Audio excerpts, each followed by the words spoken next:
जब जीवन कठिन लगे तो हमेशा इस फॉर्मूले को याद रखिए कि इतिहास में सबसे बड़ी जीत निराशा से ही जन्म लेती है। और आज हम बात करेंगे एक ऐसे व्यक्तित्व की जिसके जीवन में बार बार निराशाएं आई पर उन्हें तोड़ बिल्कुल भी नहीं पाई। और इस महान व्यक्ति का नाम है अब्राहम लिंकन। अब्राहम लिंकन एक गरीब परिवार में जन्मे।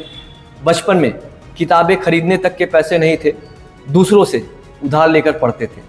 कई बार व्यापार में असफल हुए, राजनीति में कदम रखा, लेकिन चुनाव में बार बार हार का सामना किया।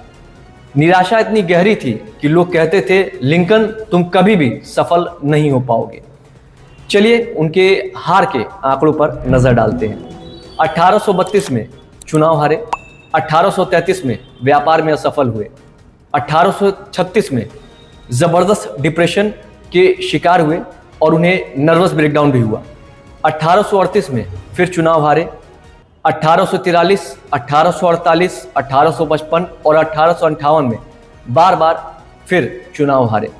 साथ ही साथ यह भी मत भूलिएगा कि बहुत ही कम आयु में उनकी माताजी का स्वर्गवास हो गया और बाद में उनकी प्रेमिका का भी स्वर्गवास हो गया। सोचिए, इतनी हार के बाद भी कोई हार कैसे नहीं मान रहा। लेकिन लिंकन ने कहा था, मैं धीमा चलता हूं पर कभी पीछे नहीं लौटता।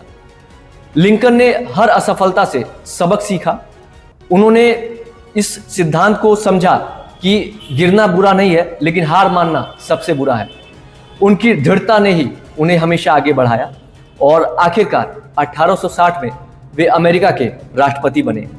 राष्ट्रपति बनने के बाद भी उनकी समस्याएं बिल्कुल भी कम नहीं हुई और उन्होंने अपने जीवन की सबसे कठिन चुनौती का सामना किया और वह था गृह युद्ध।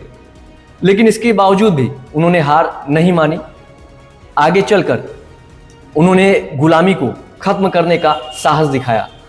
यह उनकी ही नेतृत्व क्षमता थी जिसने अमेरिका को नई दिशा दी और यह वही व्यक्ति थे जिसे कभी लोग किस्मत का मारा समझते थे।